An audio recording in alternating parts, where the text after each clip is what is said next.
And as Montana This Morning continues, campaign season kicks off. 3 candidates for governor share the stage in their first debate. An historic building in Uptown Butte that housed 3 businesses was gutted in an early morning fire. Just ahead of 6:30 on this Friday, Chet Lehman wheels Corbett and We made it back. Matt Flatfoot elbow.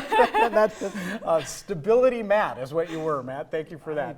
Special thanks to the Roller Girls held for down joining the us show. this morning. Dame Grenade, mulled whiskey. What a blast. That was so fun. It's really You warm guys in have here. no idea.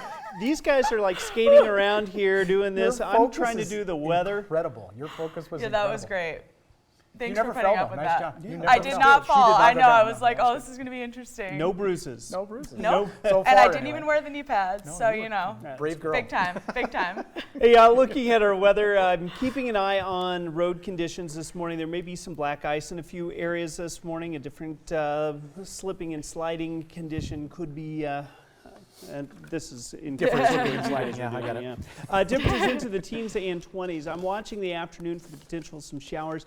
Could include rain or a rain-snow mix, so that may make the evening commute a little dicey as well, so keep that in mind as we're going throughout the day. Scattered showers as you get into the afternoon hours. Temperatures around the 40-degree mark through the day today. Mild temperatures continue. We'll talk more about what you can expect, of course, in just a few minutes. Thank you, Matt. Just ahead of 6:30 now on this Friday. For the first time this campaign season, the 3 Republican governor candidates squared off in a debate. The scene was set at the Billings Hotel and Convention Center, where a crowd of 300 people squeezed in to watch. MTN's Jay Cohn was there as the candidates answered the questions. 3 candidates all vying for the same nomination.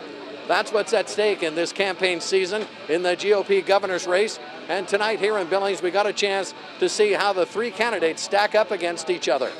Yellowstone County Republicans sponsored tonight's debate with the focus on health care, jobs and the economy, and public safety. So we must choose wisely. We have one shot.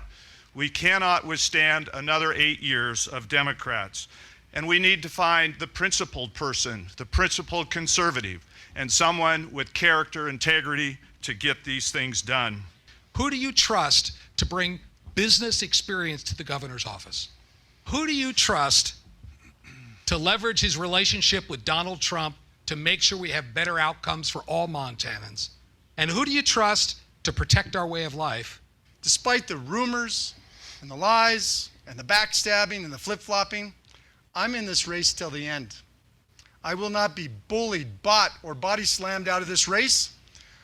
Montana deserves a governor that's a fighter, and I'm the man for that job. Regarding public safety, State Senator Al Olszewski proposed a unique idea, offering a $50,000 reward for anyone caught trafficking drugs or humans in the state. Well, I will tell you what'll happen.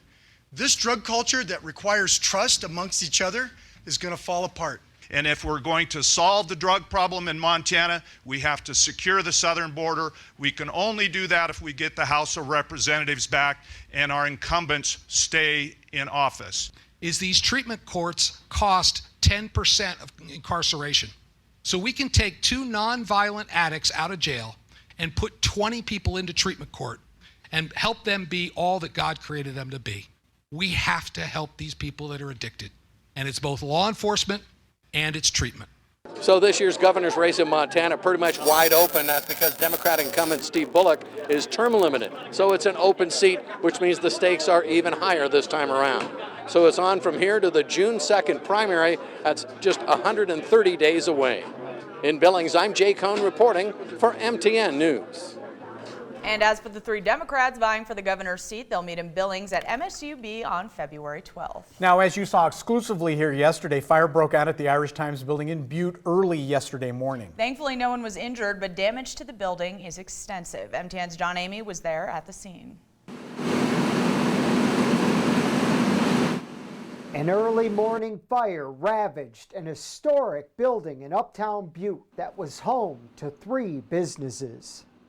The flames when we got here were on the northeast corner of the building, the 2nd floor. And there was a lot of fire present, so it had a pretty good head start. Firefighters responded about 2:45 in the morning to find the upper floor of the Irish Times building at Main and Galena engulfed in flames. Firefighters first tried to attack the fire from inside the building. There's just way too much fire, too much of a head start that the fire had. So, it was just deemed it was too dangerous to be in there. So we backed out, and it's pretty much been a defensive operation where we fought the fire from the outside. The building is home to the Muddy Creek Brewery and the Post Bar on the top floor and the Times Bar on the bottom floor. Uptown Clothing, located just to the south of the building, suffered water damage. You hate to see it. 3 businesses in this building, and then there was a local clothing company that had their inventory to the south. So it's a considerable loss. In Butte, John Amy, MTN News. Now, John tells us the cause of that fire is still under investigation. Butte's Community Development Department has reached out to the business owners, say the city is ready to help out however they can. 3 American firefighters have died after their plane went down in Australia while battling that country's devastating wildfires. Among the victims, a man from Great Falls. He was a member of the 120th Airlift Wing of the Montana Air National Guard. Captain Ian H. Macbeth was on board the Coulson Aviation C-130 Hercules tanker that crashed this week. Macbeth spent his career flying C-130s and was an instructor and evaluator pilot. He earned his initial attack qualification for Coulson in 2018. Now, Captain Macbeth served with the Wyoming Air National Guard, was a member of the Montana Air National Guard as well. Other victims in the crash were from Arizona and Florida. The Montana Air National Guard is responding to the news. 120th Airlift Wing Commander Colonel Buell Dickinson says the Guard lost a valued airman and friend. Reflecting on Captain Macbeth, he says, quote, Ian was instrumental in the flying success of the 120th Airlift Wing, and he will be dearly missed. Our thoughts and prayers go out to his family as they navigate this painful and tragic situation. It is never an easy thing to manage the loss of a brother in arms. It affects us all, end quote. And a group in Butte is holding a vigil this evening in honor of the hardened teen whose body was found Monday near a rest stop by Billings. Yeah, Indian People's Action will hold the vigil for 16-year-old Selena Not Afraid on the steps of the Butte Courthouse. Not Afraid was reported missing on New Year's Day, was found dead in a field 20 days later. Her death has been determined to be hypothermia, but members of the Butte group want Not Afraid's death to be investigated further. Selena has affected the world. She has affected Montana. We all care about her. We all want her to have justice. We all want her mother to be able to have justice. Now that vigil begins 7 o'clock this evening. The group says anyone is welcome and encouraged to attend. A Lockwood man is now suing Yellowstone County Sheriff Mike Linder and 2 deputies over a January 2018 incident where he was shot by law enforcement just outside his home. Yeah, Travis Tolan alleges his rights were violated in a wrongful shooting involving deputies Tyler Sennett and Brendan Trujillo. Linder was named in the suit as lead supervisor of that office.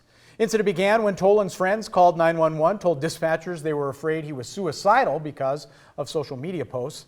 Deputies were dispatched to Tolan's residence at 1932 Canary Avenue, told he might have a gun. Court documents state, not knowing who was there at the early hour, Tolan grabbed his handgun and opened the door. One of the deputies saw the gun and fired, striking Tolan once in the stomach. Now at that time, the other deputy fired as well at Tolan because he didn't know who was shooting. Investigators later determined Tolan never fired. Here's one of you who have those old computers like I do. You might have heard Microsoft no longer supporting Windows 7, meaning you need to upgrade. But the Better Business Bureau is warning of tech support scams surrounding it. Criminals are calling, texting, emailing, and creating pop-up windows to solicit people to upgrade from Windows 7. As a consumer, you never want to click on links and give up any personal information or access to your computer if you're receiving an unsolicited call or email from someone claiming to be from Microsoft or any major well-known brand out there. Now, the BBB says Microsoft is not calling anyone, and this is similar to other tech support scams. Criminals are targeting everyone, even people who don't have Windows. Pop-ups you can't click out of are pretty common, and you can force quit those by pressing Control-Alt-Delete. That's the best way to get out and get rid of it without clicking on any links. You don't want to call that 800 number.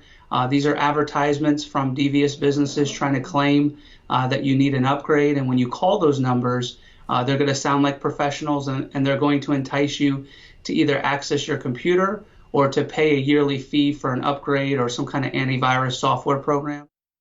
Now here's what you do if you still have Windows 7, you haven't upgraded. You should get the latest antivirus software. But depending on how old your computer is, you might not be able to. Seek out a local computer business or Microsoft directly for help. Again, they're not going to call you, you call them. Yeah, that's interesting. I don't use Windows or Microsoft right now, but we know you do. Microsoft Windows XP One or of whatever. the early ones. Yeah, editions. that's it, yeah.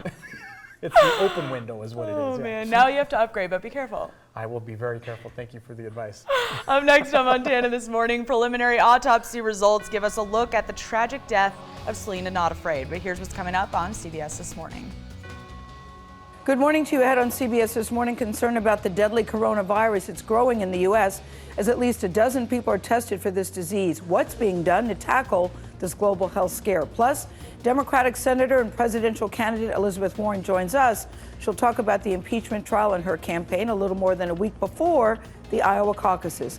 And we will reveal this year's recipient of the Grammy Music Educator Award, a teacher using the power of music to change students' lives. We'll see you 7 o'clock on the dot.